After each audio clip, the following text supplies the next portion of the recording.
হর হর মহাদেব, জয় মা কালী। দ্বাদশ ভাবে এক্সল্টেড বৃহস্পতির অবস্থান সিংহ রাশি ও সিংহ লগ্নের জাতক জাতিকাদের সাপেক্ষে দেবগুরু বৃহস্পতির এই অবস্থান তাদের জীবনে কি এফেক্ট আনতে চলেছে সেই সম্পর্কে আমরা বিস্তারিত আলোচনা করতে চলেছি। আলোচনাটি খুবই গুরুত্বপূর্ণ হবে, তাই আশা করব আপনারা পুরো ভিডিওটি দেখবেন, স্কিপ করবেন না। চলুন তাহলে আলোচনায় প্রবেশ করা যাক। আগামী 2রা জুন 2026 দেবগুরু বৃহস্পতি কর্কট রাশি প্রবেশ করবেন এবং 31শে অক্টোবর 2026 পর্যন্ত কর্কট রাশিতেই দেবগুরু বৃহস্পতি অবস্থান করবেন। 1 নভেম্বর 2026 থেকে দেবগুরু বৃহস্পতি সিংহ রাশিতে, 13ই ডিসেম্বর 2026 দেবগুরু বৃহস্পতি সিংহ রাশিতেই বক্রী হবেন এবং 24শে জানুয়ারি 2027 পর্যন্ত সিংহ রাশিতেই দেবগুরু বৃহস্পতি অবস্থান করবেন। এরপর 25শে জানুয়ারি 2027 দেবগুরু বৃহস্পতি বক্র গতিতেই আবার কর্কট রাশিতে প্রবেশ করবেন। 13ই এপ্রিল 2027 দেবগুরু বৃহস্পতি মার্গী হয়ে যাবেন কর্কট রাশিতেই এবং 25শে জুন 2027 পর্যন্ত কর্কট রাশিতেই এক্সল্টেড অবস্থায় দেবগুরু বৃহস্পতি গোচর করবেন। কর্কট রাশিতে অবস্থানকারী বৃহস্পতির পঞ্চম দৃষ্টি আপনাদের চতুর্থ ভাবকে প্রভাবিত করবে, সপ্তম দৃষ্টি আপনাদের ষষ্ঠ ভাবকে প্রভাবিত করবে এবং নবম দৃষ্টি আপনাদের অষ্টম ভাবকে প্রভাবিত করবে। এবার দেখে নেওয়া যাক কর্মভাব সিংহ ও সিংহ লগ্নের জাতক জাতিকাদের দেবগুরু বৃহস্পতির গোচরকালে কেমন হতে চলেছে।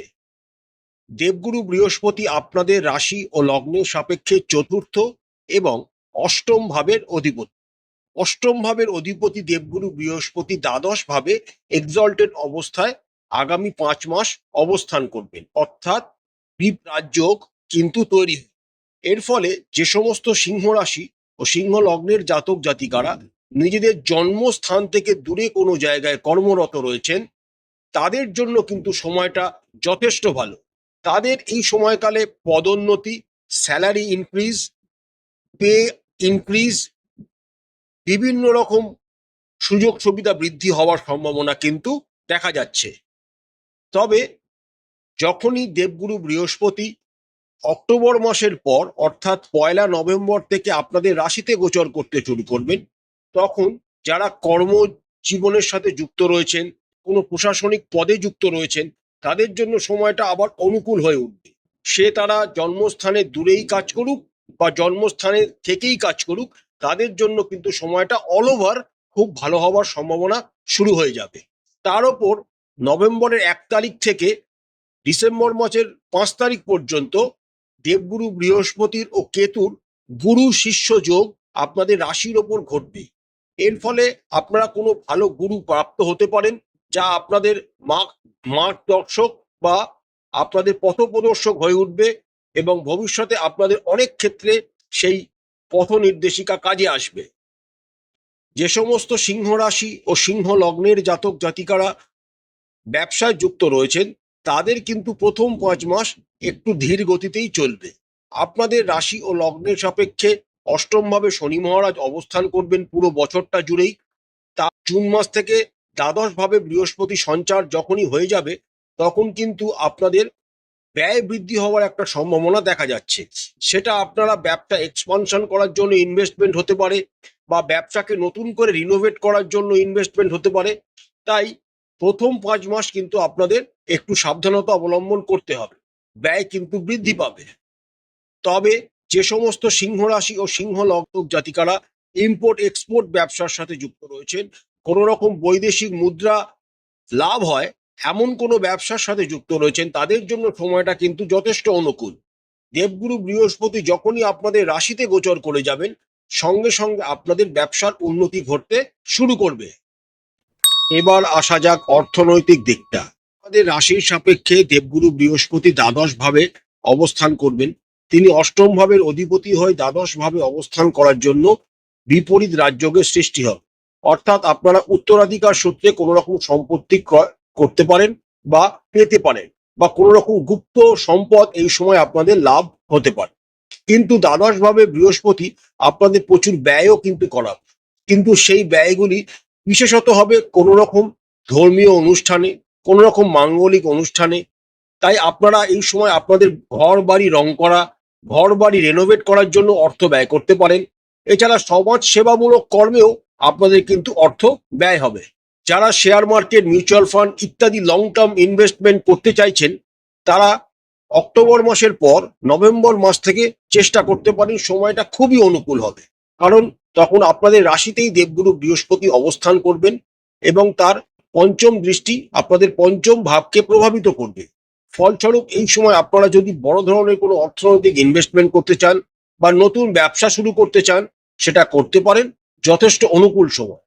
এছাড়া এই নভেম্বর মাস থেকেই আপনারা একটা জিনিস খেয়াল করবেন, নতুন কিছু ইনকাম সোর্স আপনাদের হাতে চলে আসবে, যা আপনারা কোনোদিন কল্পনাও করেন, এবং নতুন ব্যবসাও আপনারা এই সময় শুরু করতে পারেন। সময়টা যথেষ্ট অনুকূল। এবার দেখা যাক প্রেম ও সম্প্রীতির ব্যাপারটা।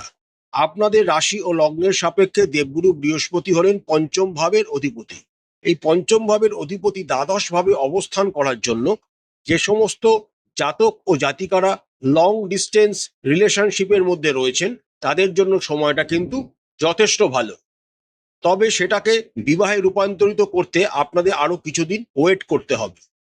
দেবগুরু বৃহস্পতি যখনই আপনাদের রাশিতে নভেম্বর মাসে গোচর করে যাবেন এবং তার পঞ্চম দৃষ্টি তার পঞ্চম ঘর এবং নিজস্ব ঘর ধনু রাশিকেই প্রভাবিত করতে শুরু করবে, তখন থেকেই আপনারা কিন্তু বিয়ের সংযোগ তৈরি হতে দেখবেন। এই সময়কালে আপনারা নিজেদের প্রেমের সম্পর্ককে নিজেদের পরিবারকে জানাতে পারবেন এবং নিজের প্রেমকে বিবাহেও রূপান্তরিত করতে সক্ষম হবেন। যে সমস্ত সিংহ রাশি ও সিংহ লগ্নের জাতক জাতিকারা বিবাহিত, তাদের সময়টা এখন একটু ক্রিটিক্যাল চলছে, কারণ আপনাদের সপ্তম ভাবের অধিপতি শনি অষ্টম ভাবে অবস্থান করছেন, যেটি একটি খুবই প্রতিকূল সময়। তবে দেব বৃহস্পতি আপনাদের অষ্টম ভাবের অধিপতি হয়ে যখনই দ্বাদশ ভাবে গোচর করবেন, তখনই আপনাদের সাথে আপনাদের বৈবাহিক সম্পর্ক মোটামুটি কিছুটা ইমপ্রুভ করবে। তার থেকেও বেশি ইমপ্রুভ করবে আপনাদের সাথে আপনাদের শ্বশুরবাড়ির জায়গা।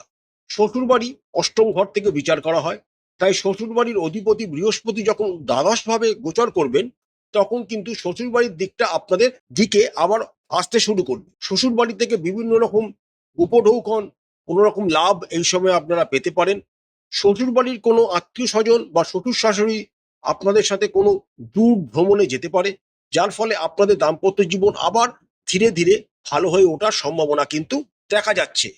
নভেম্বর মাসে যখনই দেবগুরু বৃহস্পতি আপনাদের রাশিতে গোচর করে যাবেন, তখন আপনাদের বিবাহ হয়ে যাওয়ার সম্ভাবনা দেখা যাবে এবং যারা অলরেডি বিবাহিত, তাদের কনসিভ করারও একটা ভালো সময় এই সময় আপনারা হাতে।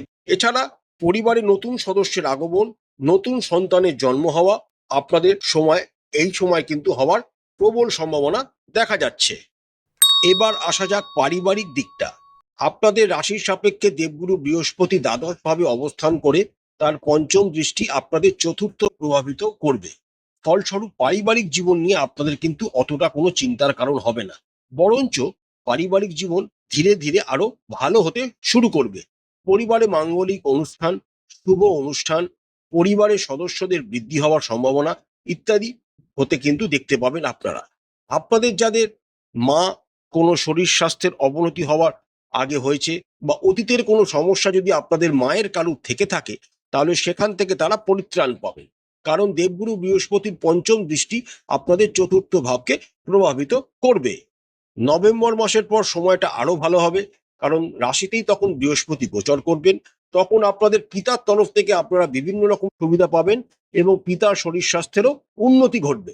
চতুর্থ ভাবের অধিপতি বৃহস্পতি যেহেতু দ্বাদশ ভাবে জুন মাস থেকে অক্টোবর মাসের 31 তারিখ পর্যন্ত অবস্থান করবেন, তাই পরিবারের সদস্যদের সাথে আপনারা কোথাও দূর ভ্রমণে পারেন। এবার আসা যাক সবচেয়ে ইম্পর্টেন্ট বিষয়, সেটি হলো স্বাস্থ্যের দিকটা। আপনাদের রাশিতে কেতু মহারাজ অবস্থান করবেন 5ই ডিসেম্বর পর্যন্ত এবং সপ্তম ভাবে রাহু অবস্থান করছেন 5ই ডিসেম্বর পর্যন্ত। তার ওপর অষ্টম ভাবে শনি অবস্থান করছেন, অর্থাৎ সময়টা কিন্তু খুব একটা ভালো নয়। দেবগুরু বৃহস্পতি যখনই দ্বাদশ ভাবে অবস্থান করবেন, তখন কিন্তু আপনাদের শরীর স্বাস্থ্যের প্রতি আরো বেশি জোরালোভাবে নজর রাখতে হবে। কারণ তখন মেডিকেল এক্সপেন্ডিচার আপনার নিজের শরীর স্বাস্থ্যের পক্ষে বেড়ে যাওয়ার সম্ভাবনা কিন্তু প্রবল। এছাড়া সুগার রিলেটেড কোনো রকম সমস্যা, লাংস রিলেটেড কোনো রকম সমস্যা, ডায়াবেটিস বা লিভার রিলেটেড কোনো রকম সমস্যা, কিডনি রিলেটেড কোনো রকম সমস্যা আপনাদের জীবনে কিন্তু চলে আসতে পারে। তাই কোনো রকম শরীরের অবনতি লক্ষ্য করলেই ভালো ডাক্তারের পরামর্শ নেবেন। নভেম্বর মাসের পর রাশিতে যখন বৃহস্পতি অবস্থান করতে শুরু করবেন, তখন ধীরে ধীরে আপনাদের স্বাস্থ্যের উন্নতি ঘটবে।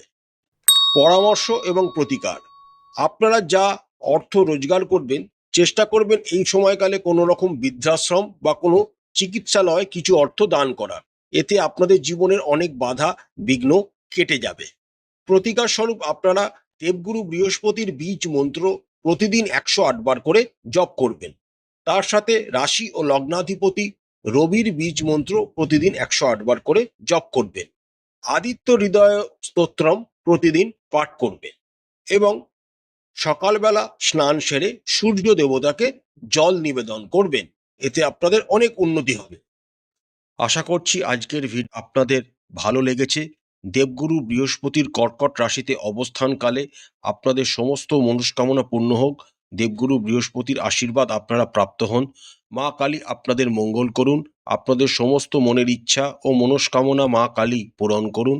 আমাদের চ্যানেলের কন্টেন্ট যদি আপনাদের ভালো লাগে তাহলে অবশ্যই চ্যানেলটিকে লাইক করবেন, শেয়ার করবেন, সাবস্ক্রাইব করে আমাদের চ্যানেলটির পাশে থাকবেন। হর হর মহাদেব। জয় মা কালী। নমস্কার।